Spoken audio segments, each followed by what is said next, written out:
Okay, folks, Rich from Habitable Travel here. If this is your first visit to the channel, thank you for taking a look. And if you're a repeat customer, thanks for coming back. I really do appreciate any and all views. I am out on my 2002 Kawasaki Voyager today.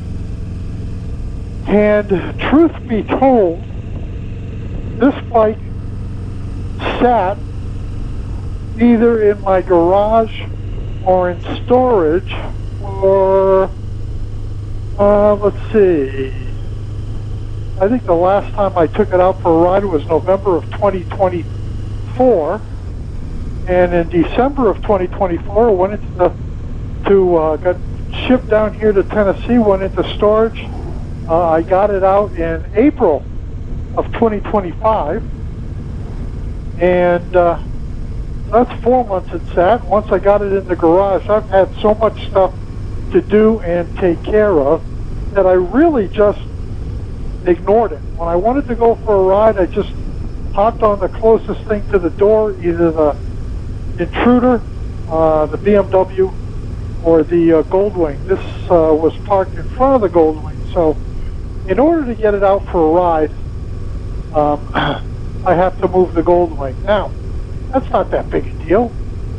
So, why didn't I ride this? Well, you know, when I came off the truck from shipping and storage, I turned the key and it started right up. Pulled it into the garage and there she sat. But over the course of sitting, I got that pesky low electrolyte level on my dashboard. I got the warning light. So I didn't want to start it up. I didn't want to put it on a maintainer because I was worried that I would do permanent damage to the battery. Well, the battery, the long and the short of it was the battery was already toast. And even though I filled it with distilled water, put it on a top-notch charger, the Optimate 4, that I used for my BMW, and I had it on all the right settings. Now, here's the thing. It brought the battery back. The battery was reading over 14 volts. The problem was it wouldn't take a load. So, I ordered a new battery eventually. When I went to start it, I just realized, you know, I charged up the battery and I just realized this is not going to start with this battery. So I ordered a new battery, I put it in, I installed an auxiliary fuse block, and I polished it, cleaned it up, and she sat with the seat off and the tank, this false tank off, and honestly, I just stared at it. It got to be, it was so clean after the washing. I put it all back together and it was cleaned up, and I just really didn't want to take it out and mess anything up. But when I wanted to, the day I washed it, I went to start it to pull it back into the garage, and it has always started. And when I put the new battery in, it would start on choke, but it would rev real high, which this has always done. So anyway, a few days ago I said, you know what, let me take this sucker for a ride because I absolutely love this bike. And I know a lot of you guys do too. So I went to start it up, and she was just running rough. And I realized that gas had been sitting in there for, I don't know, probably a year and a half. So I knew it wasn't good. I got it started with the choke all the way on, but she didn't want to take throttle without bogging down. So I said, okay, let me try some of the stuff that I know, and I put some seafoam in it, in the gas, and I put some Marvel Mystery Oil in the gas. That usually does a nice job lubricating sticky carbs. I've had luck with that before. So I did that, and then I got it to where it would take gas, but she would still bog down at the lower RPMs. So I said, okay, you know what? Another trick. This one I learned on my trip to Colorado when this bike had. We pulled over to a gas station. All they had was 85 octane. I put that in, and although the bike ran well, it wouldn't idle, and I had a tough time starting it. So at some point in Telluride, at a gas station, I tried adjusting the idle. I tried all of that stuff, but really nothing worked. So I pulled into a gas station in Telluride, filled it up, I think 3/4 of the way with 93 octane, and boom, she ran like a champ. So I did the same thing this time. I went to the gas station, I got 93 octane, I put it in, she ran better, and then I put some Barrel's gum out, or chem tool is what they call it, in the gas when she was full, and I started up in the garage and gave it gas, and I managed to get it to idle, and also to take throttle at idle. I said, okay, well, now she's ready for a ride. I'm going to take her out and see if I can't clear out those carburetors with some mileage. And that's what I've been doing all day here, guys. I went on the highway. I went on some back roads. This bike is still a pleasure to ride. She handles well at highway speeds and back road speeds. Although she looks big, I want to say it's only 650 some odd pounds dry, and gee, I think my intruder weighs that much. But anyway, I just went to the gas station. I ran it down to half a tank again, and I put in some more 93 octane. And we'll see. I also adjusted the idle, and she was idling nicely. We'll see if that holds. She was idling with just a little bit of choke on, and we'll see. Well, let's see. I can let her drop down. Nope. She still needs a little bit of choke.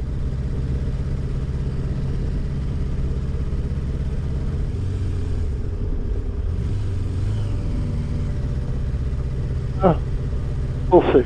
Those are just kind of some adjustments and putting some mileage on it. And it hurts me to say this, but I may have to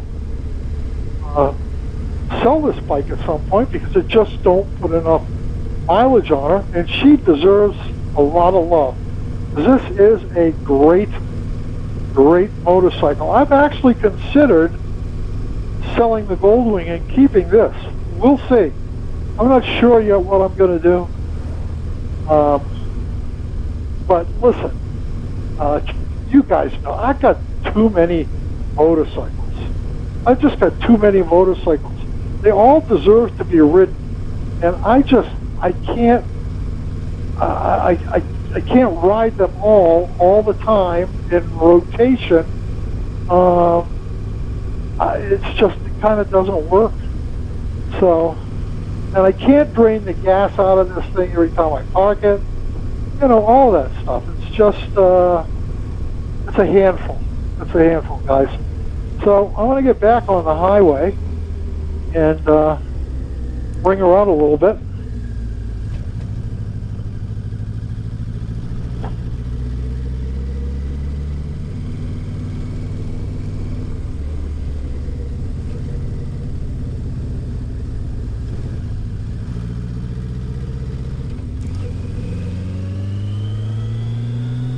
And here we go.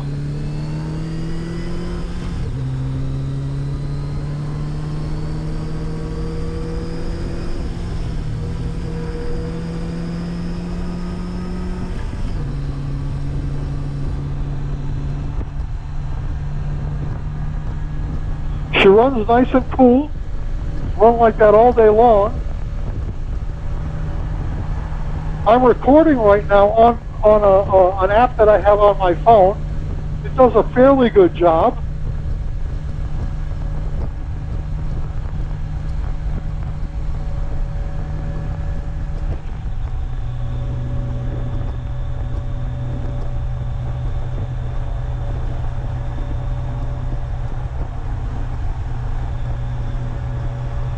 I can feel a difference in the way she's running right now from the way she started running this morning.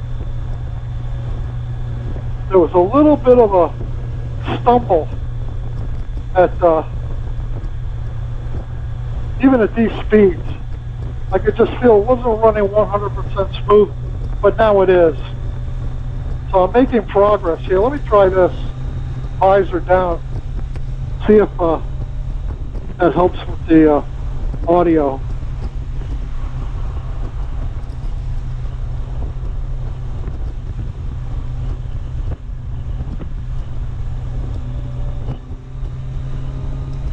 Yeah, this morning when I got into the, now I'm doing 90 miles an hour, but this morning when I got into the throttle, as I say, there was a little bit of, it didn't hesitate, just kind of ran a little rough. And I don't feel that right now, so that's positive.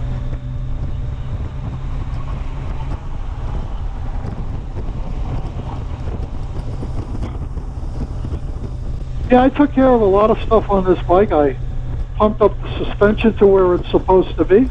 This is an air suspension on this. I know a lot of Voyager owners end up going to progressive springs. I've chosen not to do that. I find that the air suspension does a pretty good job. No need to change it. What else?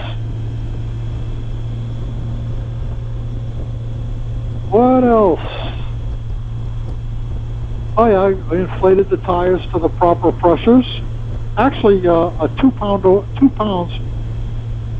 over what's recommended, only because I listened to, I think they call the guy the tire doctor. He worked for a big tire company for many years. He's the person who said that your tires are the first element of suspension on your motorcycle. It's probably good to give them a couple of pounds extra. They'll give you a better ride. So that's what I've done. These tires, honestly, I want to say I probably shouldn't be running on them. They have over 10,000 miles on them. I put these tires on new for my 2018 Cripples Across Country trip, and they've still got, after over 10,000 miles, they've still got good tread on them. So I continue to run them. I was thinking the other day that maybe I would put some new tires on, but we'll see.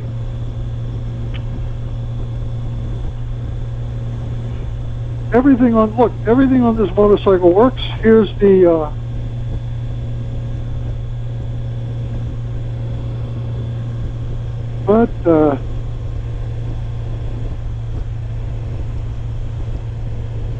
there we go.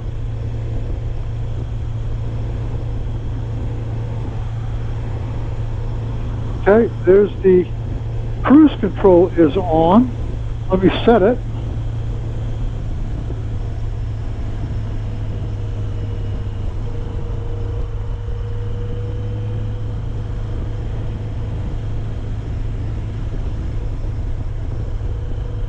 There we go.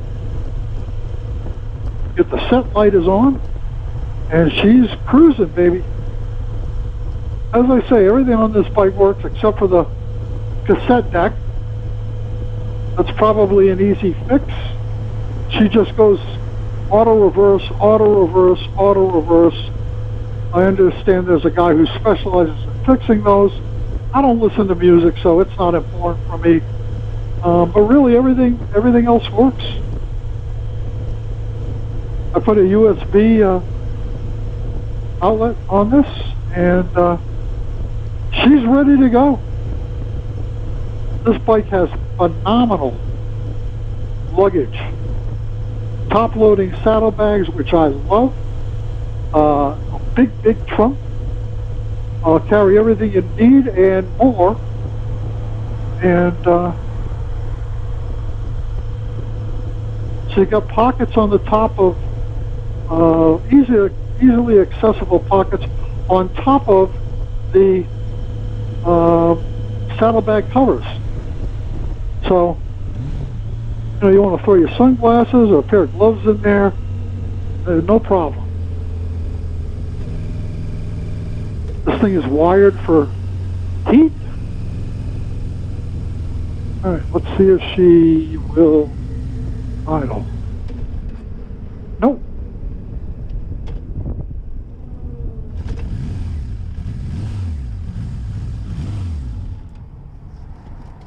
Alright.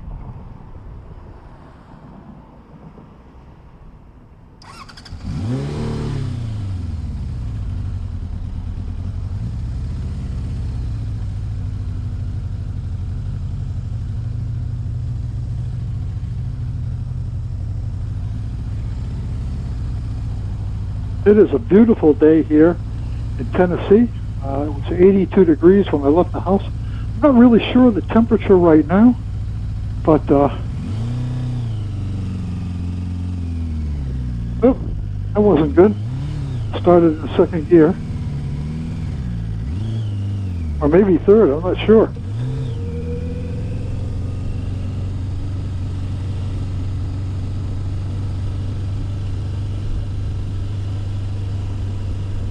And we're right back to where we started. Just did a big loop.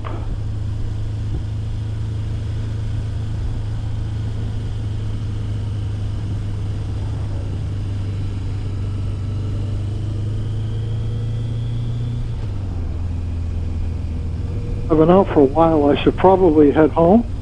I'm sure Sharon is probably a bit worried. I told her I wouldn't be gone that long, and I've been gone longer than I thought I would be. I should have known. You get me on this bike, and this is what I want. I want to continue riding it.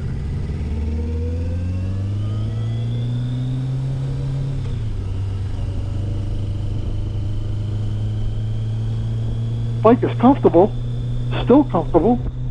Got a Tourmaster seat on it. What do you call it? Corbin Tourmaster seat. It's firm but comfortable. Kind of holds your butt. And it's got the matching Tourmaster driver's backrest. The passenger seat is still the original Kawasaki seat.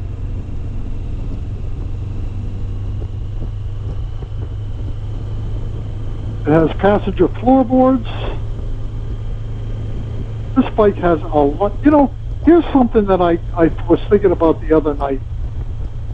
You know, if you want to go out and buy a Harley Davidson touring motorcycle, I mean a full dress touring motorcycle, ready to go cross country, saddlebags, infotainment, all that stuff, you're looking at minimum $30,000, $26,000, $28,000, $30,000, and then by the time you get done with the let me open this, it's a little hot, and then by the time you get done with dealer prep and all that stuff, who knows what they cost. I was thinking about that the other night when I was contemplating taking this bike for a ride. As I said, this bike is an absolute pleasure to ride. It's not complicated. It doesn't got a lot of doodads on it. It's got, you know, as I said, good luggage, good luggage system, plenty of room. It's ready for touring. It's got shaft drive, which means very, very little maintenance. You change the gear oil in it every, what, I don't know, 10,000, 15,000 miles. And it's just rock solid. I actually did a video about the reliability of this bike and the comfort of this bike. When I was on my 2018 Crippled Across Country trip, the title of it is Bulletproof. And it's titled Bulletproof because it is bulletproof. This bike is just phenomenal. And it got me to thinking, why is it that motorcycle manufacturers can't make a bike like this now? It's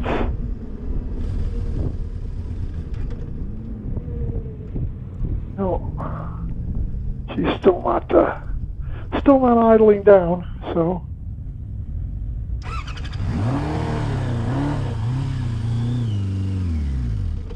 And again,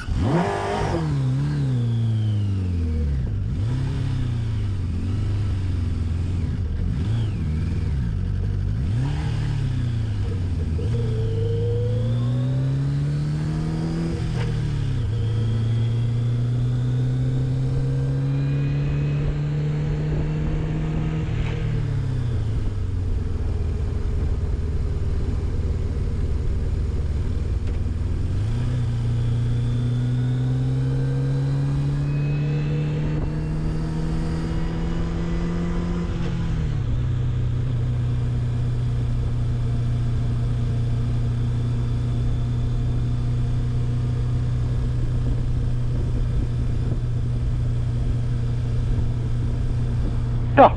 So anyway, thinking about it the other day, why can't motorcycle manufacturers make a nice, simple, relatively inexpensive touring bike like this? You know what? Take all of the technical drawings and the dies and all of that stuff for this motorcycle, the molds, everything, and just make this bike again. Why not? This bike, when I put a video up of this bike, there are a lot of people that they gravitate towards the video. A lot of people like this bike or these types of bikes, and I think if you made this kind of bike financially accessible to people, because these things are becoming rare. It's hard to find any of these anymore, and when you do find one, it's not necessarily in the greatest of shape. Sometimes they've been neglected and left outside, that kind of thing.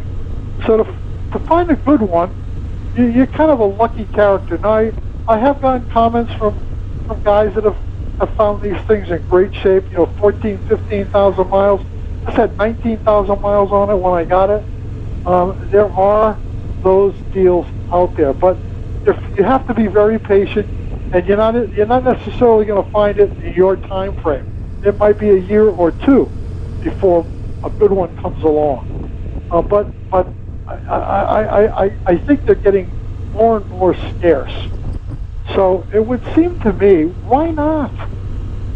Why does everything have to be so technologically complicated? You know what? If you put fuel injection on this, which I'm sure they could, no problem whatsoever, this would be the perfect touring bike. I'd probably trade everything I have to buy a new one of these. I'd get rid of the Goldwing, I'd get rid of the BMW, and I'd get rid of this, and I'd buy a brand spanking new one, gladly. Now they replaced this, the Voyager 12, with the Voyager 1700, a big V twin. And I've gone out and ridden that thing, and while it's good, it's not like this. This thing absolutely rips compared to that 1700 Voyager. This thing has got 97 horsepower, 5-speed transmission, and it's silky smooth on the highway. It handles well on the back roads. I don't see the reason to not produce something like this. And I'll tell you this: the first manufacturer that does it is gonna win the race. And Kawasaki, hear me out. I'll be the first one to review it if you want. Although I can, listen, this bike, the 2002, they only made them till 2003. They started making them in 1986, and between 86 and 2003, very little changed. You know, they had vented discs and they added speakers to the back and maybe, but they were all superficial changes.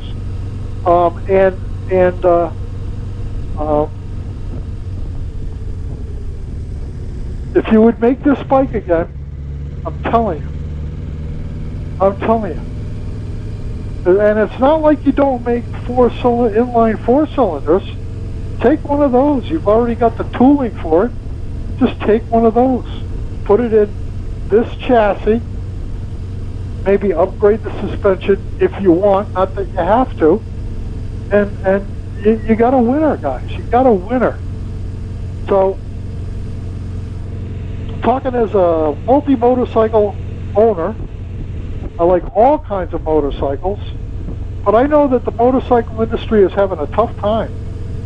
And it's because you're producing stuff that's so technologically advanced, it's hard for the common guy to work on it. Sometimes it's impossible, and other times you've tried to make it illegal.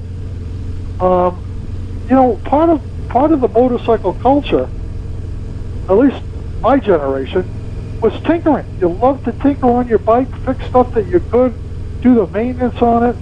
You didn't have to take it in for, 4 quarts of oil or to bleed the brakes. You know how to do that stuff. And I'm telling you, if you took your brand motorcycle culture back to that, I think you'd be doing yourself a favor. But, as Dennis Miller used to say, that's just my opinion. I could be wrong. That's it for right now, folks. I'm done jabbering, meandering, as I like to say. Meandering around the state of Tennessee and around my mind. So, that's it. Thanks for coming along for the ride. Please subscribe, and if you give me a thumbs up, a like, maybe share this video with other people, and I would really greatly appreciate it. And that's pretty much it. This is Rich from Have Moto Will Travel, saying over and out. That's pretty much it.